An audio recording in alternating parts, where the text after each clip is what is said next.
Banyak yang berpikir gini bro, gue main-main dulu sama dosa, pornografi, gue gonta-ganti pasangan, gue cobain semua jenis perempuan, nanti pas gue nikah, tobat gue.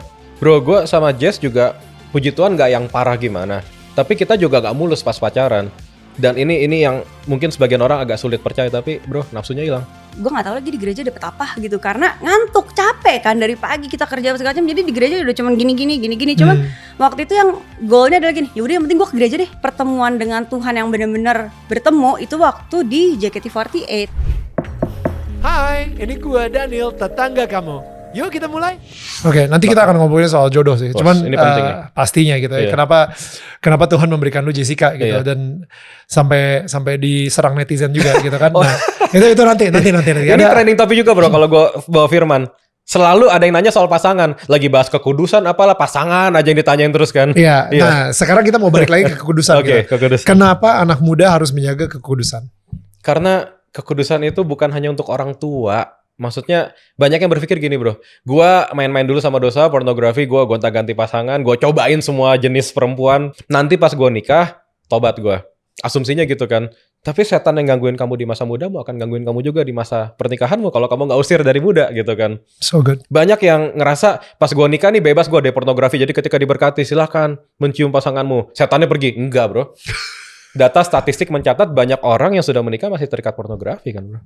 Gitu. Jadi kenapa anak muda harus hidup kudus? Karena satu itu perintah dari Tuhan. Kedua, semakin kamu kudus semakin kamu ngerti tujuan Tuhan buat kamu apa. Melayanimu akan semakin dipakai Tuhan gitu kan. Maksudnya gue gak menutup kemungkinan orang yang masih tidak kudus tidak bisa dipakai Tuhan. Tuhan dalam kedaulatannya batu aja bisa dipakai gitu kan. Tapi gue percaya semakin kita murni akan semakin luar biasa pemakaiannya bro. Oke, sekarang nih misalnya ada anak muda yang lagi nonton lo, lagi nonton obrolan kita sekarang banyak gitu ya. pasti. Banyak banget pasti ya, karena fans lu kan Karena anak-anak muda subscribernya banyak. Nah, anak muda, Iya. tapi dia sebenarnya udah sempat tidur sama pacarnya. Yap. Udah sempat tidur sama pacarnya, udah sempat melakukan hubungan seksual dan lain-lain gitu ya. Dan habis itu tiba-tiba dia kena banget nih. Aduh iya nih, seharusnya gue hidup kudus nih. Gue sebenarnya pengen married sama si cewek ini, tapi gue udah nggak. Tuhan masih bakal kudusin pernikahan kita nggak ya? Iya. Atau gimana? Menurut lu gimana? Ya bukan menurut gue sih. Menurut firman, pertama setiap dosa ada konsekuensinya, tabur tuai. So apapun yang Tuhan izinkan, terima itu, telan aja ya. Namanya bikin kesalahan. Kan setiap dari kita kan punya kesalahan. Tapi kedua, Tuhan Yesus yang gue kenal juga adalah Tuhan yang nggak mengungkit masa lalu. Gue selalu ingat perempuan yang ketahuan berzina itu kan. Ya. Tuhan cuma bilang, go and sin no more. Ya. That's it. Gue selalu tanya kalau gue khotbah, Yesus berhak gak khotbahin dia 1 jam? Udah gak ada yang tumpukin batu ya, sekarang kamu duduk dengerin saya khotbah. Bro, Yesus khotbah seharian gue dengerin sih bro. Berhak gitu. Tapi Yesus gak pernah mempersulit pertobatan kan. Ya. Udah, pergi, jangan berbuat dosa lagi. Ya. Gitu. Dan gue izin menyampaikan hal yang sama buat teman-teman. Kamu sudah tahu itu dosa, bertobat, minta ampun, akui, jangan berbuat dosa lagi. Udah. Jadi buat semua yang lagi dengerin sekarang ini, ide aja gitu ya. Ide aja. Kalau misalnya lu benar-benar kayak ke convicted gitu dari Roh Kudus untuk bilang kayak ini message buat lo. Ya udah, nanti kan ada nih waktu di mana lu bakal menikah. Mungkin setahun lagi atau 2 tahun lagi.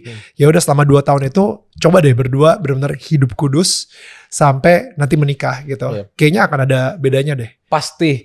Dan ketika lu tobat kayak tadi Echa bilang, udah dosa yang sebelumnya itu kayak dilupain sama Tuhan, tapi benar-benar tobat ya. Bro, gue sama Jess juga puji Tuhan gak yang parah gimana. Tapi kita juga gak mulus pas pacaran. Sampai satu momen kita berdua pegangan tangan berlutut berdoa, Tuhan ampuni kami mau hidup kudus. Bro, percaya atau tidak, tapi gue berani saksikan ini karena ini kebenaran. Kita sejak saat itu hidup kudus. Dan ini yang mungkin sebagian orang agak sulit percaya, tapi bro, nafsunya hilang. Wow. Jadi kita berduaan, kita nggak bikin apa-apa. Wow. Itu kalau Roh Kudus sudah intervensi kayak gitu tuh. Karena gue percaya gini sih, ketika Alkitab bilang kuduslah kamu sebab aku kudus, itu tuh perintah bukan cuma opsi, dan ketika itu perintah di Alkitab, pasti bisa dilakukan. Memang sulit tapi nggak mustahil. Kan setan kebohongannya itu mustahil lu bisa hidup kudus. Tapi kan udah jadi perintah di Alkitab. Jahat sekali Tuhan kalau membuat perintah yang kita nggak bisa taati kan. Wow. Tapi kan ada Roh Kudus yang mampukan, jadi nggak mustahil. Wow. Memang nggak mudah tapi nggak mustahil. Ingat itu aja. Wow. Yeah. Oh, that's so good. Yeah. Jahat banget ya Tuhan kalau misalnya udah buat perintah yang nggak bisa ditaati, tapi nggak bisa ditaati. Yeah. Makanya dia kirim Roh Kudus gitu supaya kita bisa. Ya. Ini semua pekerjaan Roh Kudus. Kitanya mau mau taat atau enggak itu aja. That's so good. Iya. That's really good. Gue sering ngomong gini bro, kayak kak gue nggak sengaja tidur sama cewek gue, come on, nggak sengaja gimana sih, bro? Kebayang kan, prosesnya tuh setengah jam at least ya. Nafsu dulu nih, lu WhatsApp cewek lu kan, gue pengen nih jalan dulu naik motor, naik mobil ke kosan, ke mobil, itu udah 15 menit sendiri tuh, 20 menit. Buka baju dulu segala. Selama proses itu kenapa nggak Tuhan tolong saya? You know, iya kan? Minta tolong dong. Iya dong. Iya. Aduh, nggak sengaja. Nggak sengaja gue nonton pornografi. Enggak lah. Nggak mungkin. Nggak. Nonton pornografi. Oke, masuk ke VPN dulu. Nggak sengaja nih. Iya, gue selalu bilang anak-anak sekarang tuh kritis dan pinter. Come on, ayolah. Iya, oke. Jadi minta Roh Kudus atau minta Tuhan untuk memampukan lo gitu ya. Dan pasti bisa. Memampukan lo. Iya. I love that. Itu hidup kudus. Ya, tadi kita berarti udah ngomongin tentang dua hal gitu. Lo mengenal dan sebisa mungkin hidup kudus gitu. Yes. Menurut lo, kenapa harus hidup kudus dan bukan hidup sebagai orang baik aja? Misalnya kayak gini. Yes. Gue nggak perlu hidup kudus. Gue udah baik sama orang bro. Yep. Gue ada orang mau pinjem duit, gue pinjemin. Yes. Gue ngeliat pengemis, gue kasih gitu kan. Dan habis itu gue adalah orang baik gitu. Yes. Ya pasti gue masuk surga anyway kan. Yes. Tapi kayak kenapa Tuhan memanggil kita lebih dari cuma sekedar menjadi orang baik, menjadi orang kudus gitu. Itu mentalitasnya si anak muda yang nanya sama Tuhan itu kan. Tuhan apalagi yang belum gue lakuin. Dia sombong banget kan, ini udah. Di situ bahkan Tuhan gak challenge dia buat hidup kudus loh bro. Tuhan cuma challenge jualah semua hartamu. Dan dia pergi, sedih. Itu baru harta, belum kekudusan tuh kan. Kalau ada yang nanya kenapa hidup baik aja gak cukup. Karena Tuhan kita adalah Tuhan yang adalah jalan, kebenaran, dan hidup. Yesus bukan cuma jalan kebaikan, sayangnya. Wow. Jadi banyak yang bilang, perbuatan baik cukup itu ayatnya di mana bro? Kain kotor kan perbuatan baik kita. Dan anyway gini, oke, maybe menurut lo baik, tapi baiknya tuh tolok ukurnya dari mana sih? So good. Ya kan kalau firman Tuhan tuh nggak cuma baik loh, benar. Ya kan? Hendaklah perbuatan baikmu sampai memuliakan Bapa di surga. Artinya perbuatan baik yang bisa nembus surga tuh yang benar, yang bisa memuliakan Bapa tuh yang benar. Gitu. Karena kalau cuman baik bisa aja, bro gue judi online tapi gue perpuluhan kok. Baik kan. Gue pacaran lebih dari 2-3 orang gue pacarin tapi masing-masing keluarganya gue nafkahi. Baik juga gitu kan. Tapi kan itu tidak baik di mata Tuhan. So ya bro, gue percaya hidup ini bukan menurut gue tapi menurut firman. Karena kalau menurut gue kita akan berantem terus kan. Menurut saya gini, enggak, menurut gue gini, menurut keluarga gue, menurut culture, prinsip tradisi keluarga gue ini, enggak, stop lah. Menurut firman aja udah. Karena firman Tuhan kebenaran, dan kebenaran yang akan memerdekakan kita dari berbagai pandangan yang salah itu. Wow. So ya, gua rasa kita nggak perlu banyak berdebat karena menurut firman, that's it. Ya, gue barusan dapat kayak kebenaran atau kebaikan. Yes. Yang lu pilih yang mana? Yes. Gitu. Karena gue punya contoh. Kemarin baru gue ngobrol sama temen gue gitu. Gue bilang kayak kadang-kadang yang kita anggap baik itu bukan jalan Tuhan. Yes. Misalnya gue pernah gitu ya, kayak ada temen gue mau minjem duit sama gue dan habis itu gue kesian. Karena gue kesian, gue pinjemin duit. Yep. Dan habis itu Roh Kudus kayak bener-bener galak tuh di hati gue. Loh, kok lu pinjemin duit? Siapa yang suruh? Siapa yang suruh? Lu nggak nanya gue dulu gitu. Lu nggak nanya Tuhan dulu, nggak konsultasi sama Tuhan dulu untuk minjemin dia duit atau enggak gitu. Pertama, duit itu bukan milik Daniel, duit itu milik Tuhan. Wow. Kedua, kalau misalnya lu pinjemin dia duit, berarti lu yang jadi juru selamat. Tadinya gue lagi bikin sebuah hubungan nih antara dia yang lagi membutuhkan duit banget sama gue yang sebagai juru selamatnya dia. Tapi sekarang kenapa Daniel yang jadi juru selamatnya dia? Gitu. You know what? I might do something good, but it's not God. Yes. Itu gila sih. Itu benar-benar kayak sesuatu yang membuat kepala gue lumayan pusing gitu. Kayak, oke, kebaikan atau kebenaran gitu. Jadi benar-benar you have to really punya keintiman tadi itu, kenal Tuhan dan lain-lain, dan berusaha hidup kudus dari segi ya diingetin lagi, kita bukan pemilik apapun. We're the owner of nothing.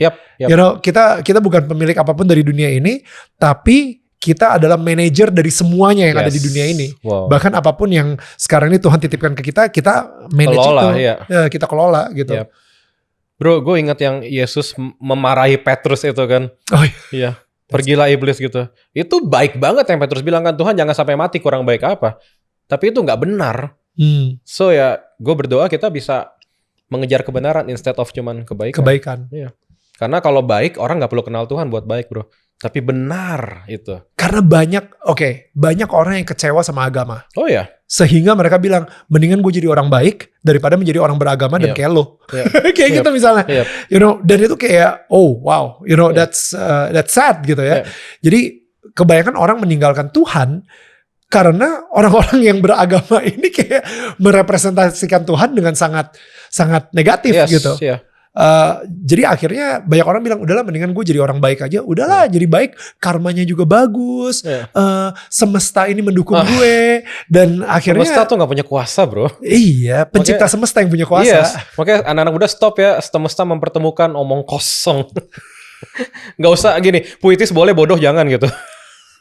Sorry ya. Wow. Bro, udahlah, maksud gue firman Tuhan tuh kebenaran. Di luar itu udah salah itu aja. Gue sederhana aja hidupnya, bro. Oke. Iya. Banyak kebaikan, banyak motivasi, tapi semua harus tunduk sama kebenaran firman Tuhan. Di luar itu udahlah.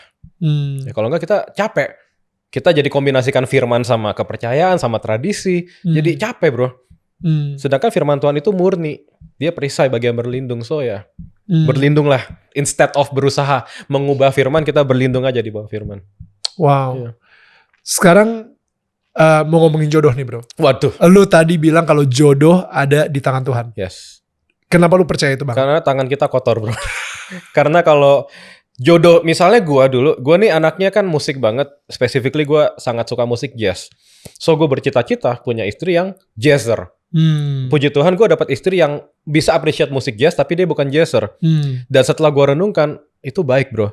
Karena kalau misalnya gue ketemu jazzer, gue sayang, gue suka sama dia, mungkin yang bikin gue suka sama dia karena musiknya, bro, bukan pribadinya. Wow. Jadi gue bisa bilang sekarang gue lebih sayang istri gue dibanding musik jazz. Itu contoh sederhana aja, bro ya. That's dari keterlibatan intervensi Tuhan gitu. Ya. Jadi ya gitu, bro. Gue nyesel kenapa gue nggak sabar menunggu waktu Tuhan. Karena duit kebuang, waktu kebuang, memori kebuang. Kalau putus kan capek banget ngapus-ngapusin tweet, Insta, Pad zaman dulu masih ada kan, capek, bro. Jadi seandainya gue bisa bersabar, cuman ya manusia ya pengen punya chinlock dikit gitu, nyesel. Ya. Jadi ketika lu sadar bahwa jodoh di tangan Tuhan tuh seperti apa? Seperti gue tidak bisa bilang ini jawaban valid buat semua orang. Tapi yang gue alami, jalannya terbuka aja. Jadi papa mama tiba-tiba merestui dengan sangat terbuka. Terus dari gue pribadi, kehidupan rohani gue bertambah maju, pelayanan gue bertambah maju, pekerjaan gue bertambah baik, gitu. Jadi gue ngelihat, ini seseorang yang bisa membawa pengaruh yang sangat baik, yang benar buat gue, gitu. Bentar. Tapi pertama kita rewind dikit deh. Yes. Lu ketemu Jessica pertama kali itu di mana? Di Twitter, bro. Iya. Kita pengennya kan lagi di gereja altar call jatuh bareng terus lihat kanan kiri gitu. Sayangnya nggak bisa, bro. Jadi nanti mungkin kalau ada kesempatan bisa tanya. Dia tuh kan JKT48 waktu itu dia bikin band. Nah dia nih tanda kutip tumbalnya harus main drum. Karena di JKT nggak ada yang bisa main drum. Dia sebetulnya major instrumennya piano. Cuman piano waktu itu udah ada, jadi dia main drum. So dia carilah beberapa nama drummer yang bisa dijadikan referensi. Ini dia cerita sendiri. Gue follow lo karena gue pengen belajar drum. Tapi kok yang gue dapat ayat firman Tuhan, dia bilang gitu. Jadi ya udah. Singkat cerita kita mulai bercanda lah. Gue mulai ngebully dia soal pianonya dia yang fals karena kebanjiran. Jadi dia suka main piano terus pianonya fals. Gue tau lah fals gitu kan. Gue bully gitu terus dia bete dibully. Akhirnya ya gue ajak ketemu ngobrol-ngobrol gitu ya udah. Oh tapi sebenarnya tadinya nggak ada niat untuk nggak juga untuk jadian gitu, maksudnya nggak ada niat untuk ngejar gitu. Bro, gue nggak mau jadi orang norak ya, cuman gue jarang punya followers yang 200.000 lebih followers ya. Tiba-tiba dia nge-follow akun centang biru, gue pikir kepencet kali nih. Siang gue diemin sampai malam, kok masih follow, ya udah gue follow back deh gitu, bro. Gue nggak tahu soal JKT48, gue nggak banyak tahu. Lu nggak pernah ngiringin JKT juga? Belum, waktu itu belum pernah. Ya jadi ya udah. Ya itu ya jodoh di tangan Tuhan ya. Kita nggak ada koneksi, kita nggak ada mutual friends gitu, nggak ada. Ketemu. Jadi ya udah. Pas ketemu, abis itu gue lagi pengen tahu gitu ya. Bagaimana seorang anak muda bisa berserah sama Tuhan soal jodoh? Gua waktu ketemu Jess, gua nggak berpikir dia jodoh dari Tuhan. Gue cuman suka fisiknya aja. Terus ya udah kita ngobrol. Gue makin lama tahu dia cinta Tuhan, tapi waktu itu dia lagi agak jauh dari Tuhan karena pergaulannya jelek. Tapi gue tahu deep down inside anak ini cinta Tuhan gitu. So itu lampu kuning lah buat gue. Oke. Karena seiman, at least iman gitu kan. Tapi pacar-pacar lu yang 25 sebelumnya itu juga seiman juga kan? Ada beberapa yang enggak sayangnya. Oke. Makanya sekarang gue berani sekali memberitakan firman pacaran harus sepadan. Karena gue sudah ngalamin bro. Gue tahu tidak semudah itu untuk bisa lepas, yet gue harus lebih taat sama firman gitu. Jadi ya akhirnya pas ketemu nih seiman, oke lah ini dari Tuhan nih.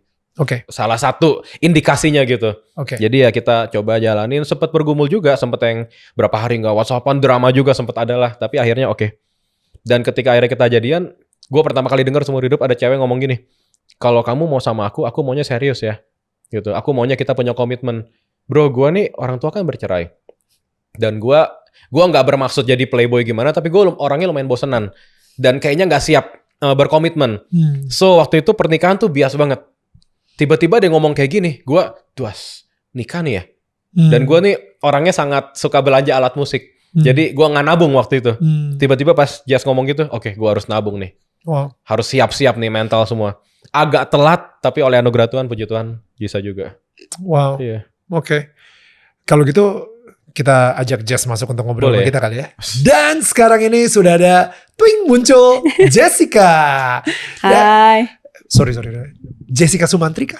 Jessica Fania Wijaya sebetulnya. Tapi ya udah ya karena menikah. Iya. Jadi Jessica Sumantri. Iya betul. Kita ambil Sumantrinya. KTP diganti atau kayak Enggak SIM sih. segala? Kayaknya belum bisa ya. Indo tuh kayak belum bisa ya. Bisa. Iya tolong gantiin dong. Masih proses kali. Iya, belum bisa soalnya. Kalian udah married 5 tahun kan? 5 tahun. 5 tahun. 5 tahun tapi masih belum ganti nama gitu. Iya. Tolong diganti ya. Masalah aku nggak tahu caranya. Kalau tahu juga udah aku ganti. Instagram udah yang penting. Oh, Instagram Instagram udah. Itu lebih penting dari KTP. Lebih penting. Iya betul. KTP hanya papa mama saja yang tahu ya. Itu legacy dari bapak gue Sama soalnya. kalau mau terbang di bandara.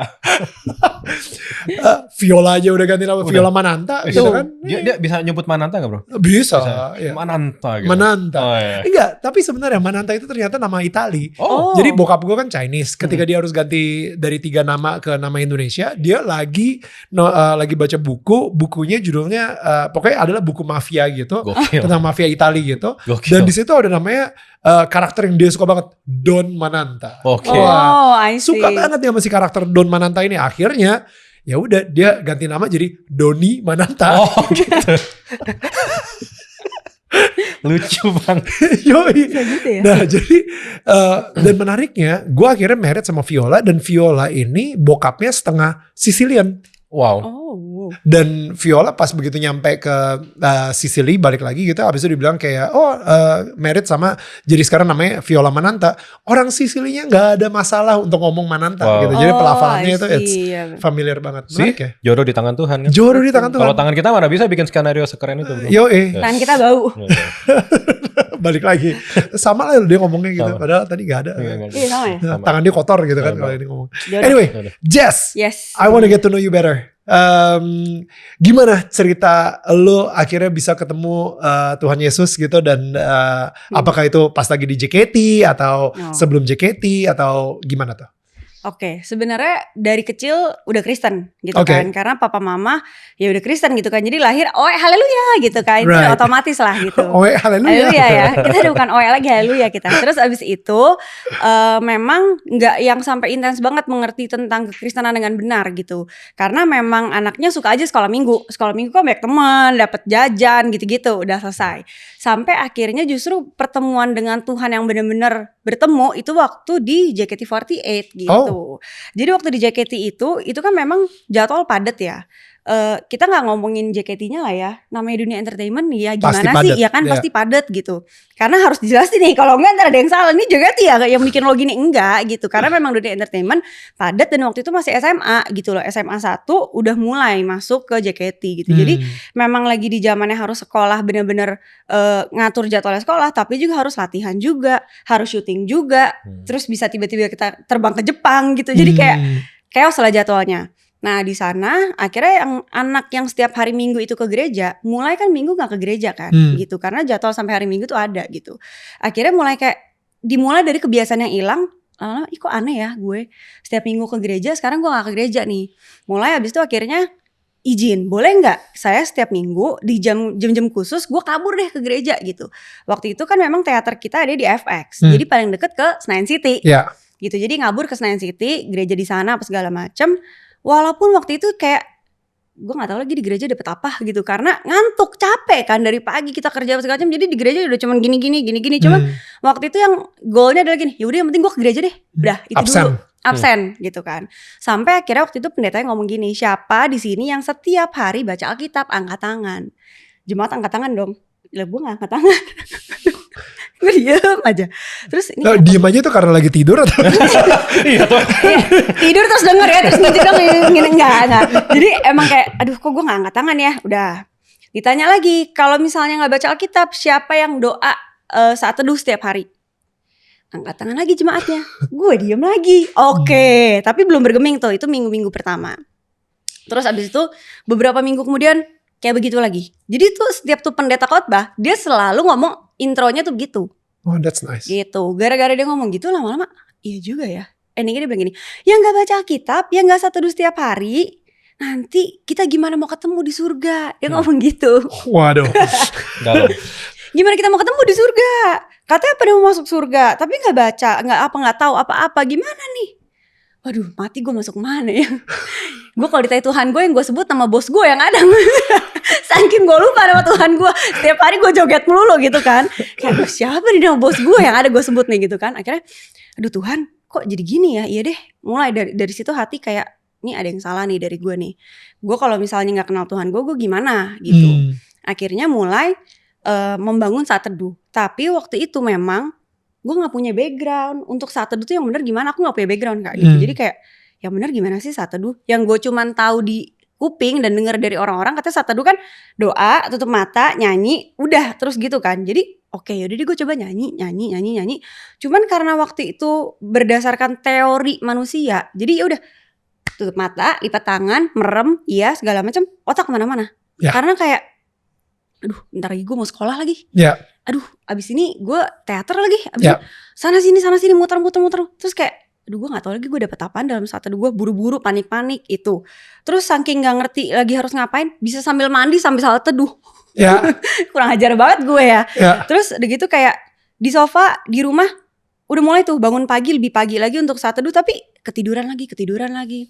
Sampai satu waktu kayak kok gue lama-lama capek ya. Ditambah memang di JKT itu kan memang kita tuh perempuan semua, anak-anak kecil juga ya. Jadi mungkin manajemen ngejaga kita banget kali ya, biar maksudnya nggak terlalu lu oke di dunia entertainment, tapi lu masih dalam lingkup kita gitu loh. Jadi ibaratnya nggak yang sampai kemana-mana, nggak liar, nggak kemana-mana gitu. Nah jadi kita terbiasa berteman sama anak-anak itu doang. Jadi kita nih nggak berani untuk ketemu orang baru, ngomong sama suasana baru, lingkungan baru tuh nggak berani. Nah jadi kan tergunggung banget ya. Udah jadi anak Cooper, gak ngerti cara kalau capek gimana ngomong ke siapa, gak ngerti. Mulai hidupnya penuh ketakutan gitu. Jadi aku tuh dulu sempat minum obat obat tidur, obat penenang. Wow. Dari dokter, karena setiap tidur nih si mami harus nahan pakai pahanya di badan aku. Kalau enggak 5 menit sekali lompat gitu. What? Terus udah gitu kayak bangun pagi nih mau sekolah, diem dulu, gue semalam ngapain ya? Kemarin ada apa ya? Kemarin ngapain ya? Itu tuh blank, literally blank, kayak gak inget apa-apa gitu loh. Kok gue lama gini terus ya? Terus mulai abis itu penuh ketakutan tuh gak bisa ditinggal sendiri gitu. Kayak misalnya waktu itu udah kenal dia, gak berani tuh. Kayak kalau dia pulang, rasanya tuh kayak kosong gitu. Kalau di rumah rame ya? Padahal di rumah rame. Kalau di JKT seneng, anak-anaknya kan banyak rame. Begitu pulang kosong lagi. Terus memang juga di sekolah juga, sekolah memang kurang ngedukung waktu itu. Jadi sekolah setengah ngebully, guru-gurunya setengah ngebully gitu. Jadi kayak orang yang kalau misalnya terlambat hukumannya A, karena JJ hukumannya 2 kali lipat gitu. Tekanan mentalnya kan cukup kuat gitu. Kok gue dibenci kanan, dibenci kiri. Kalau kita mau cerita, bukan teman JKT ya, teman sekolah. Kalau kita cerita, dia nganggapnya kita nih mau pamer, show off, sombong. Lama-lama bilang, Tuhan, ini gue hidup mau ngapain lagi ya? Obat penenang minum. Terus di Jepang dulu hampir lewat. Makin saya doa, makin kesannya jauh. Tapi saya cuma bilang gini deh, saya capek, saya mau jadi keset kaki Tuhan aja. Pertama kali ketemu Eca. Ini belum terjawab tadi. Kan ngomong ANJIR. Hah? gitu. Ih kok kasar banget sih? Dia ngomong gitu. Ini laki apaan sih? Gue ngomong anjir katanya kasar. Pas lu pertama kali nikah dibully sama netizennya JKT48 gitu. What was that about?